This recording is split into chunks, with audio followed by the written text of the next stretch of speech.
Boa tarde a todos, sejam todos bem-vindos. Continuando o estudo do Evangelho, o capítulo traz bem-aventurança. A primeira parte que eu vou ler é bem-aventurado os pobres de espírito. E o item é o que é preciso entender por pobres de espírito. Bem-aventurado os pobres de espírito, porque deles é o reino dos céus. Está em São Mateus, capítulo 5, versículo 3. A incredulidade se divertiu com esta máxima.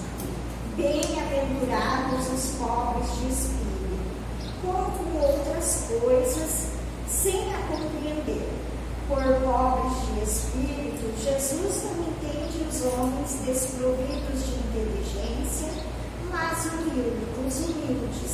E ele disse que o reino dos céus é deles e não dos orgulhosos.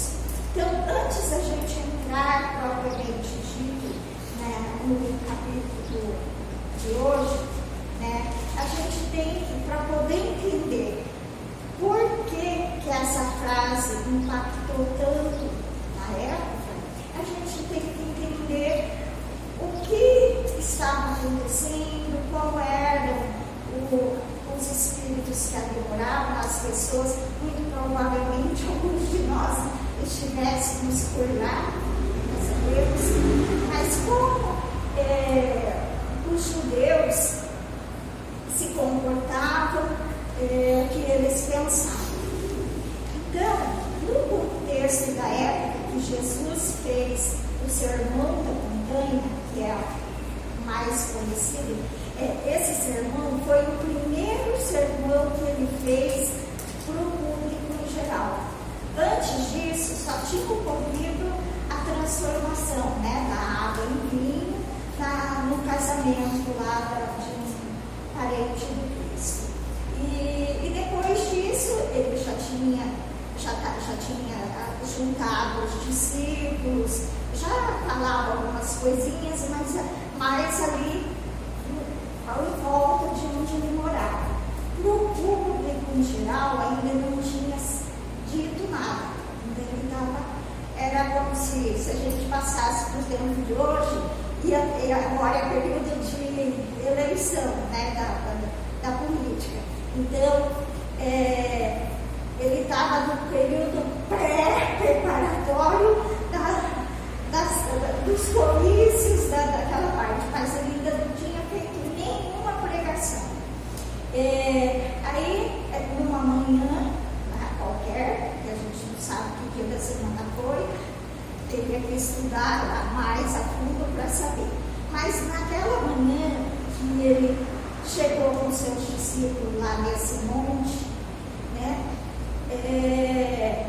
de repente juntou uma multidão, porque a gente sabe, quando chega, ainda mais lá num local pequeno,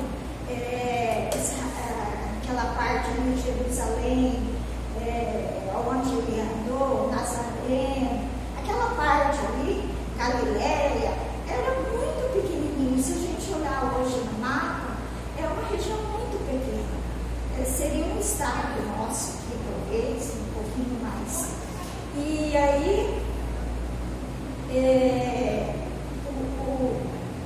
as notícias corriam, né? Que tinha alguém falando coisas diferentes, que já tinha transformado a água em vinho. Então, sem ser marcado o sermão, de repente tinha um monte de gente que queria ouvir o mestre. E ouvir aquele homem, né? Que eles não imaginam que eles iam falar que era aquele nazareno que andava, que tinha feito a transformado a água em vinho, né? Queriam saber quem era, como era. E a primeira frase que ele fala para a multidão é essa: bem-aventurados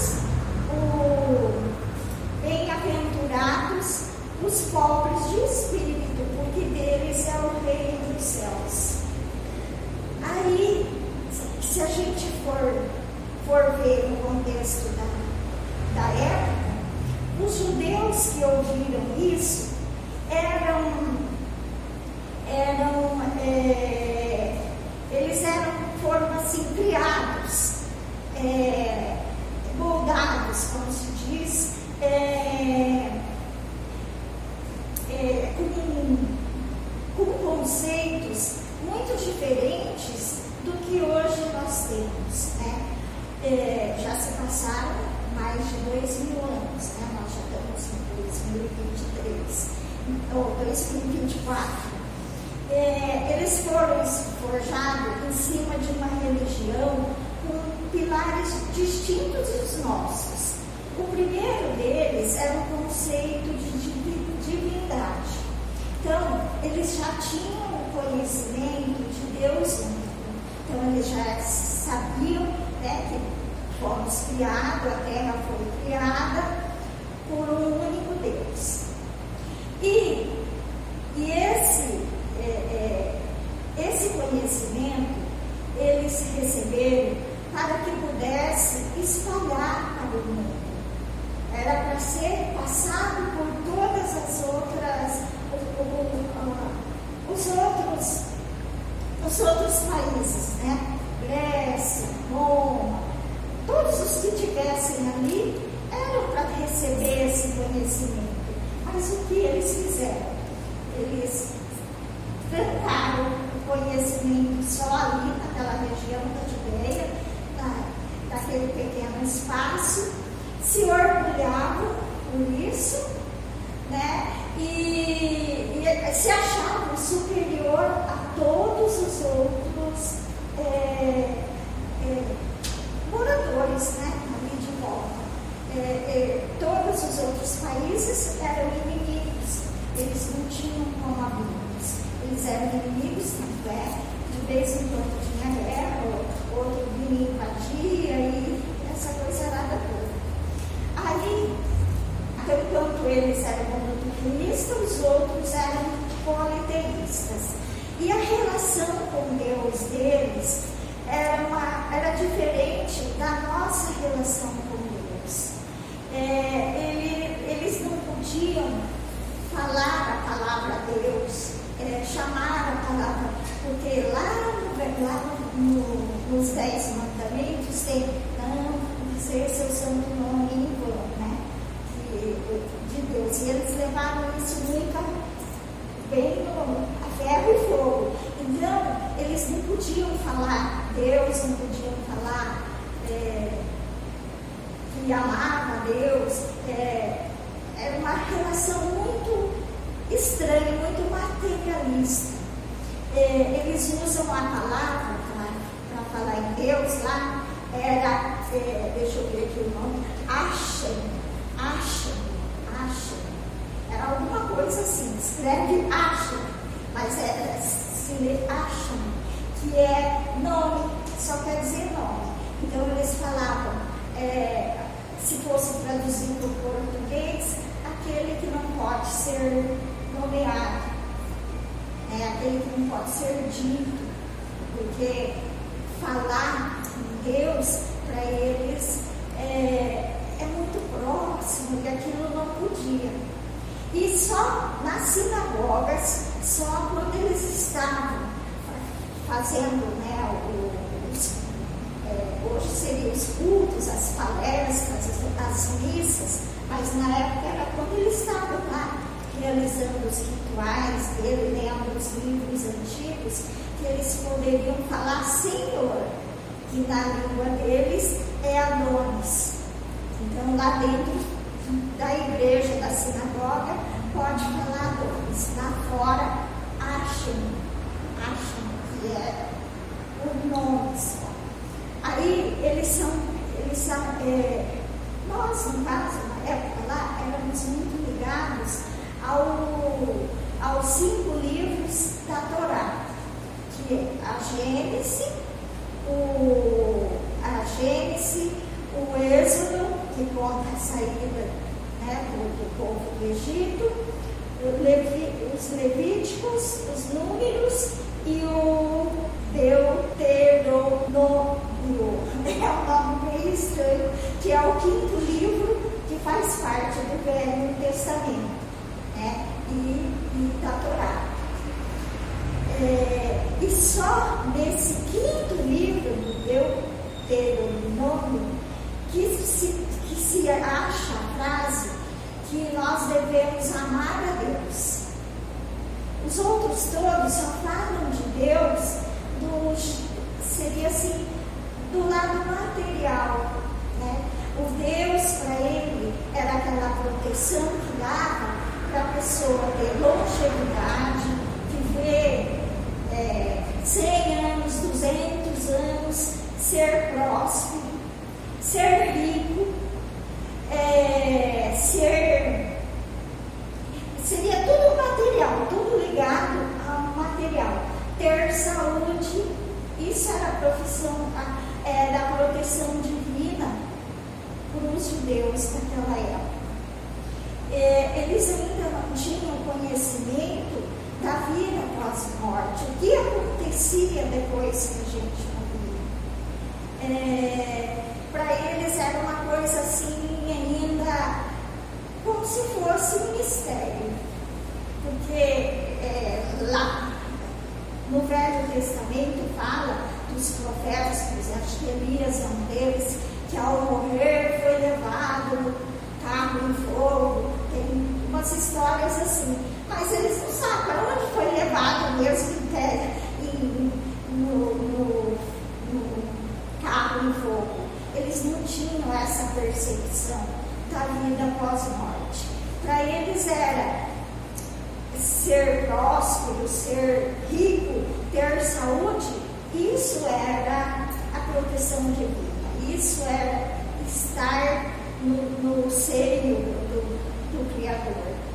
Eles não tinham noção de que a gente não morre, né? Que a gente é eterno, que a gente só vai o material e o espiritual continua.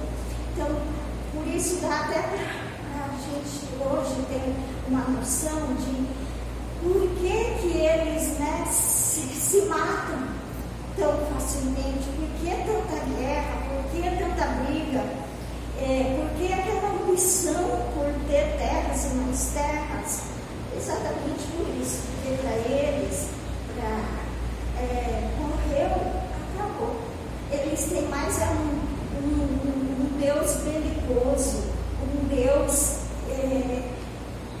conquistador, e não o Deus de amor que o Cristo veio apresentar. Aí tem a outra parte depois do que seria o islamismo, que ali já é uma outra história, né, que o Maomé trouxe através do Alcorão, onde tem as virgens, lá do outro lado se morre, se mata o inimigo ali, vai encontrar aquelas virgens que eu não sei quantas, mas as virgens no mel e não sei o que, não sei o que, né? E já no judaísmo era morreu, acabou. Então tudo que você tem que fazer aqui. Então dá para entender por que a gente vê tanta briga, tanta raiva entre um país e outro, mesmo agora, 2000 anos depois. Então, o povo que só estava acostumado a ver aquilo material, né, o povo escravizado, que eles saíram do Egito, Moisés libertou eles lá do Egito, que eram escravos no Egito. Aí depois os babilônicos escravizaram novamente eles. Aí depois Alexandre o Grande escravizaram eles, e sempre teve alguém que foi libertando. Aí veio Roma, que invadiu a região, eles se tornaram escravos de novo. Então o que eles esperavam? Eles esperavam um Messias que ia libertar eles do jugo romano. Eles eram o Messias que eles esperavam vir com poder político, com poder de dirigir aquele povo para tirar os romanos, para libertar eles do jugo do povo romano. Aí vem Jesus com a sua doçura. A primeira palavra que ele fala: bem-aventurados os pobres do espírito, porque deles será o reino dos céus. E aí vem falar: bem-aventurado os mansos, e vem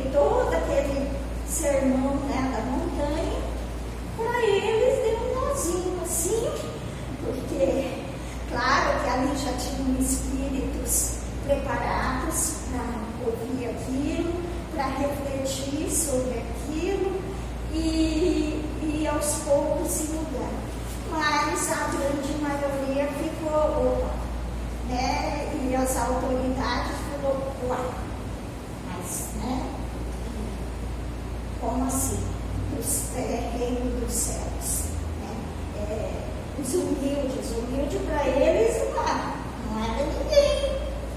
Eles viam, quando falou dos humildes, eles achavam que os humildes eram as pessoas pobres que trabalhavam na casa deles, eram seus empregados, né?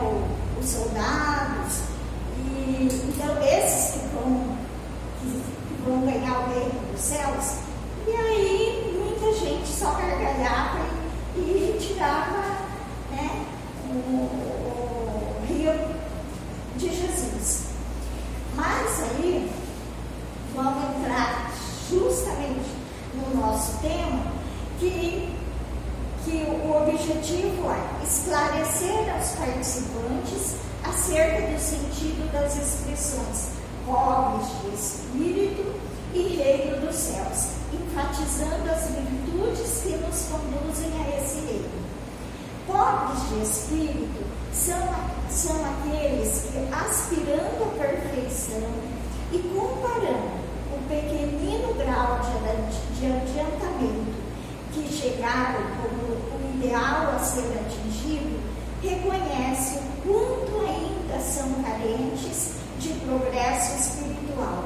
Não são os fracos de inteligência, mas os humildes. Então, todos nós temos como objetivo, como espíritos, né, encarnados na Terra, para se melhorar.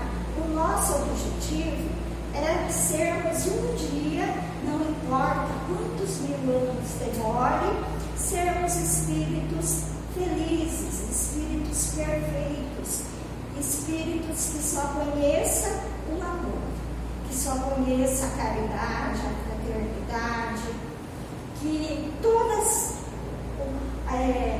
as coisas negativas, como a inveja, como, né, a ambição, o orgulho, o egoísmo, não existam mais, já saíram da gente. Esse é o nosso objetivo.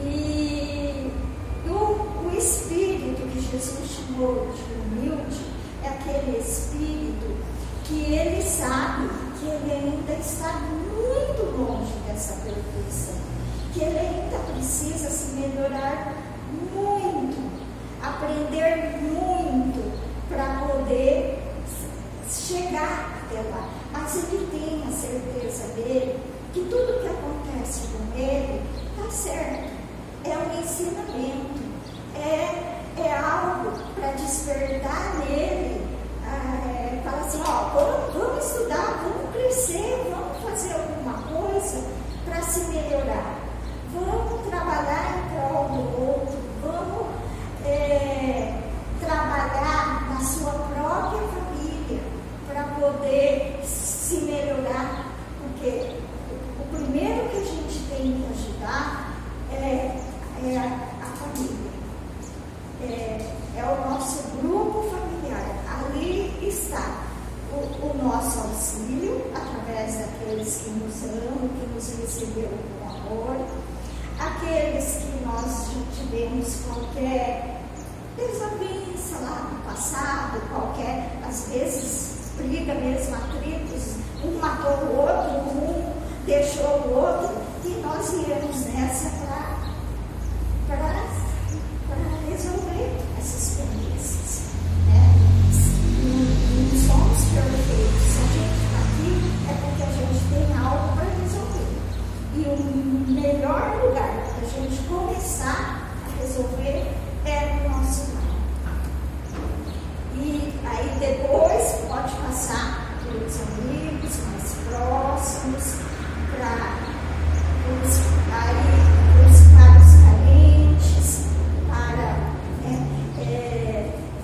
e o espírita tem, às vezes, ele faz exatamente o contrário, ele começa pelo de fora, né?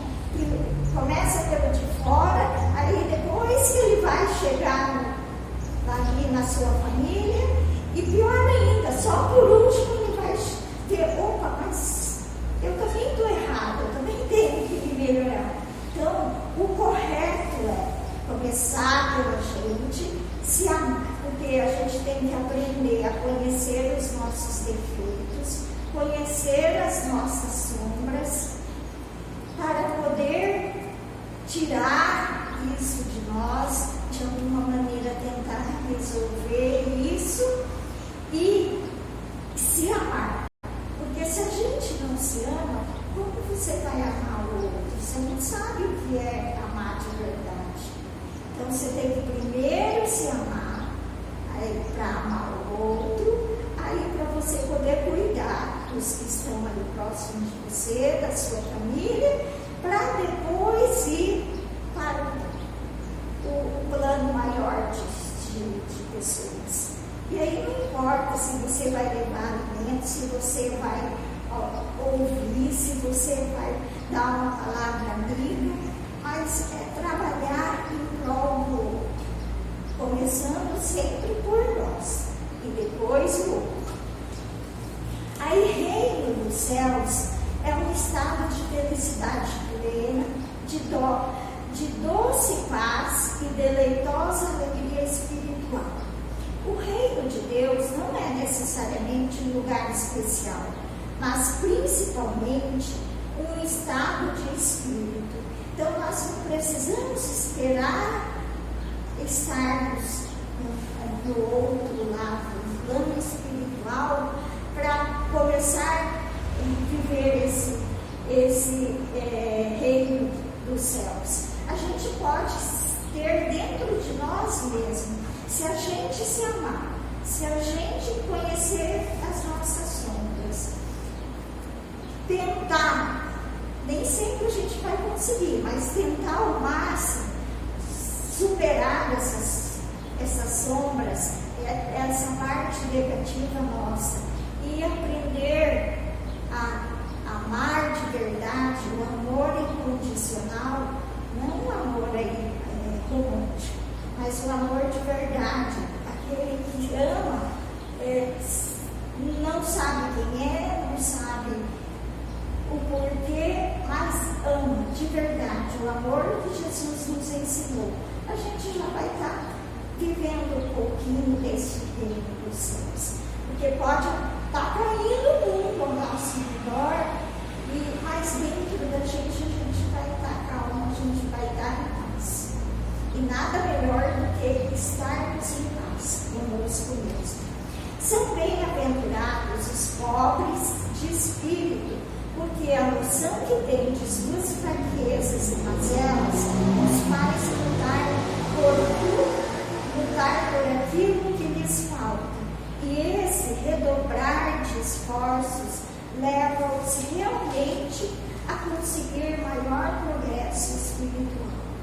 Não tendo orgulho a turvar-lhes a visão, percebem melhor suas carências e possibilidades. Já os homens orgulhosos e vaidosos de sua inteligência não conseguem se elevar até Deus, porque, em função do alto conceito que fazem de si próprios, consideram as coisas divinas indignas de lhes merecer atenção. Os orgulhosos tomam a inteligência que possuem como medida da inteligência universal. Eu já sei tudo, não tenho mais nada a aprender. A ciência muitas vezes fez isso, mas hoje a própria ciência está mudando essa visão. Eles já estão chegando à conclusão de que sozinhos eles não podem fazer nada, que eles não sabem tudo, porque a cada dia, a cada momento aparece algo novo para aprender, para poder estudar, e que existe algo muito superior a eles. Eles podem até não admitir a palavra Deus, espiritualidade, mas eles sabem que tem alguém muito superior dirigindo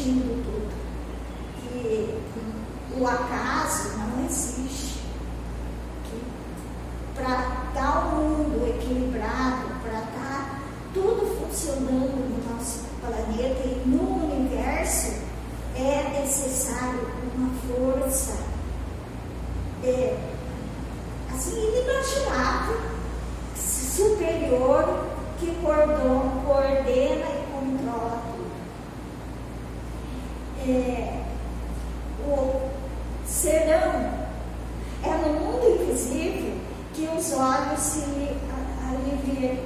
abrirão e lhes reconhecerão o erro em que caíram. Serão a ignorância e a baixa condição de vida material que nos conduzem ao reino dos céus. Então, é uma pergunta, né? A ignorância e a baixa condição material de vida nos conduzem ao céu? Que houve uma época que se achava que era isso. Então, os humildes eram os que eram pobres, que nasceram bem na pobreza, que não, né, perante a sociedade, eram os necessitados. Se achavam que era isso. Então, achavam que só esses iriam para ver Deus, como fala, como é que ganhariam o reino dos céus. Aí a resposta é não necessariamente, pois o que na verdade nos conduz a Ele é a simplicidade de coração e a humildade de espírito. Jesus pôs a humildade na categoria das virtudes que aproximam de Deus a criatura, e o orgulho entre os vícios que deles a afastam. A ignorância e a baixa condição de vida material não exclui a vaidade e o orgulho. A pessoa pode ser pobre, humilde, mas dentro dela ela tem um orgulho, ou então ter uma vaidade, ou uma inveja do outro, que ela se considera que é mais feliz que ela. Então, revoltar com a vida, aí também não adianta. Eu agradeço a atenção e vamos agradecer a Jesus. Muito obrigado, Senhor, por tudo, que hoje possamos ser melhores que ontem e amanhã melhores que hoje. Segundo, que assim seja.